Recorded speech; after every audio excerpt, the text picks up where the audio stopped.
Your pharmacy keeps running out of things, and there's actually a reason, and it's about to get worse. 80% of the medicine in your cabinet is made overseas. The FDA can't even tell you which factory. Before medicine prices skyrocket, watch this video. Medicine costs are going up, and most people do not know why. The average American spent approximately $600 more on prescriptions in 2025 than they did 5 years ago. It is not greedy pharmacies. It is not insurance companies. It is what is inside the pill and where it comes from.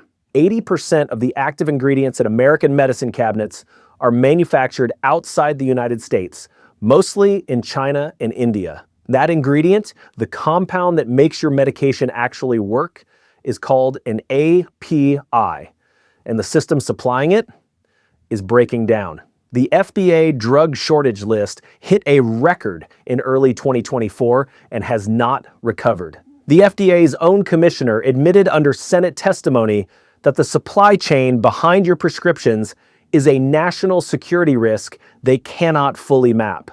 Former FDA Principal Deputy Commissioner Janet Woodcock said it more plainly under oath. We do not actually know who is making most of our APIs. We have no map. Before this video ends, you will know which medications are already short, how one Chinese supplier killed 81 Americans before the FDA ever inspected the facility, and the 4 moves to make before your shelf runs empty. This is not abstract. Here is what it looks like in a real household. Paula Chen is 54. She works 2 jobs in Riverside, California. Her mother takes warfarin for blood clots. Her 12-year-old needed amoxicillin last winter for a recurring ear infection. The warfarin API comes from China. The amoxicillin API passes through India and China before it reaches the capsule. Paula does not know any of that. She knows her mother's pharmacy was short last month. She knows she drove to 3 different places to find amoxicillin. She did not need a crisis in the Taiwan Strait. She needed an ordinary Tuesday in 2026. That is the system working as designed. The shortage list is not a future risk.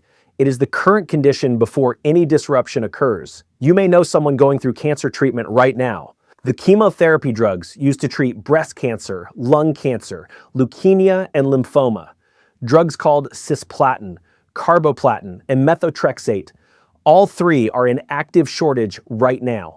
The American Society of Clinical Oncology surveyed cancer treatment centers in 2023 and 2024 and found that 93% of them experienced chemotherapy drug shortages that forced dose reductions or treatment delays, not inconveniences that required a phone call to a different pharmacy. Dose reductions and treatment delays for patients receiving active cancer treatment, whose protocols were modified not because of their medical condition, but because the drug was not available.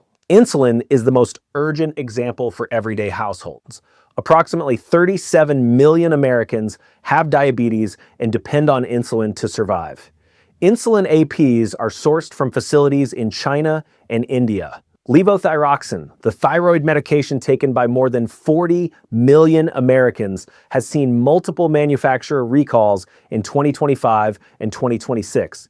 In each case, the problem was traced back to quality failures at the production facility. When a recalled thyroid pill is subpotent, meaning it contains less active ingredient than labeled, the patient taking it every morning is not getting the dose their body needs without knowing it. The same reason cancer patients cannot get their chemotherapy drugs is the same reason your insulin and your thyroid medication are at risk. The FDA shortage database lists cardiovascular drugs, psychiatric medications, diabetes drugs, and asthma inhalers among categories with active and persistent shortages. 50% of current shortages have lasted more than 2 years. These are not rare specialty drugs. These are the medications sitting in the medicine cabinets of the people watching this video right now. Here is the structural fact. Only 22% of FDA-registered API manufacturing sites are in the United States. That number overstates our real share. Asian facilities run at higher volume and greater specialization than the site count shows. China and India control about 70% of global API capacity. The shelf looks like it offers choice. It does not. India imports 70 to 80% of its APIs from China. Even a pill labeled Made in India is one Chinese export restriction away from running out. China supplies 95% of US ibuprofen imports. That is the painkiller in almost every home. China makes 91% of the hydrocortisone used in US hospitals, 70% of the acetaminophen, the active ingredient in Tylenol. Every penicillin antibiotic, including amoxicillin, the antibiotic prescribed for ear infections, strep throat, and pneumonia, depends on a single chemical building block that China produces almost entirely. If China stops exporting that one compound, penicillin and amoxicillin production collapses globally in weeks, not years, weeks.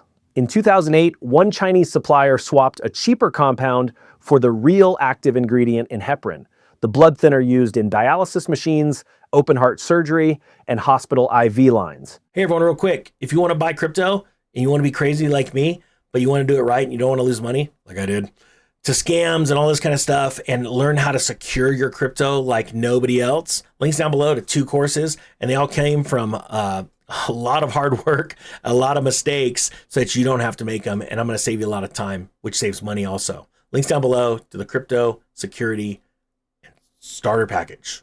Now let's get back to this video. The substitute cost about $20 per kilogram to produce. Real heparin cost $2,000 per kilogram. The profit motive was that simple. The fake compound was chemically close enough to pass the standard quality tests being used at the time. It blended into the supply and shipped to US hospitals. 81 Americans died. 785 had severe allergic reactions. 11 lots were recalled. This is the part that should stop you cold. When the FDA investigated the Chinese facility that made the contaminated ingredient, they found it had never been inspected, not audited with concerns flagged, not visited with deficiencies noted, never inspected at all. A plant making a medication injected into American patients in American hospitals, and the FDA had never sent a single person to check what was coming out. That was not an accident. It was the system working as designed. Today, 477 Chinese drug manufacturing facilities are registered with the FDA. Last year, the FDA inspected 204 foreign facilities total. That leaves more than 270 plants making medicine for Americans with no agency oversight. In 2024, Senator Tammy Baldwin and Representative Mike Gallagher, both from Wisconsin, introduced the Biosecure Act. The bill would block federal contracts with certain Chinese biotech companies, including WuXi AppTec and BGI Genomics.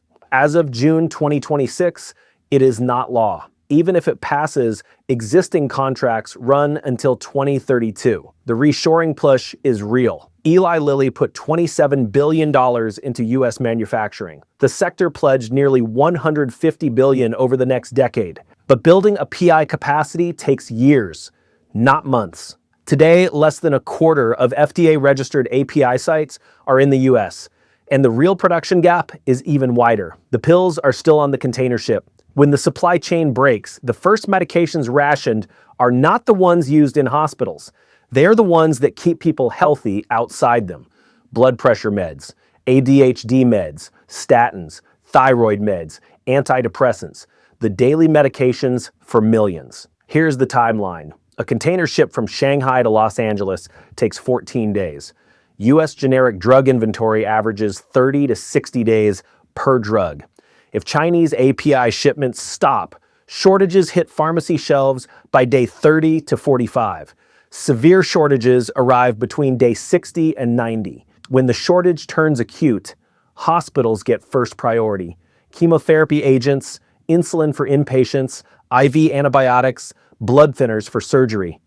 Outpatient beds move to the back. The Strategic National Stockpile holds anthrax antitoxin, smallpox vaccine, nerve agent antidotes. It was built for bioterror. It does not hold a 60-day reserve of metformin, the most common diabetes drug, lisinopril, one of the most prescribed blood pressure medications in the country, or levothyroxine, the thyroid medication, or atorvastatin, the generic form of Lipitor, the cholesterol drug taken by tens of millions of Americans. When your pharmacy puts up the out of stock sign, the strategic national stockpile is not coming. Here is what separates the household that gets through a shortage from the one that does not. It is not money, it is not connections, it is 3 phone calls and a printed page made before the crisis arrives. The person who called their doctor last week and asked for a 90-day fill on their blood pressure medication is sitting on a buffer that covers the entire 60-day shortage window. Most insurance plans and Medicare Part D allow 90-day supplies for maintenance medications. If yours does not, your prescriber can document medical necessity, and most plans have an override. 10 minutes on the phone. That is the move. The person who has a printed list of every medication by its generic name, dose, condition, prescribing doctor, and phone number, with the insurance card front and back on the same page, is the person who can still get their prescription filled when the pharmacy computer goes down in an outage. Pharmacy systems fail in any infrastructure disruption. Paper does not. Keep 1 copy at home and 1 in a wallet before you need it. The person who introduced themselves to an independent pharmacy before the shortage hit is the person who got their Adderall filled for 42 months while CVS and Walgreens had nothing. Independent pharmacies source from multiple distributors. When a chain's centralized system hits a wall, every location hits it simultaneously. An independent can go around it.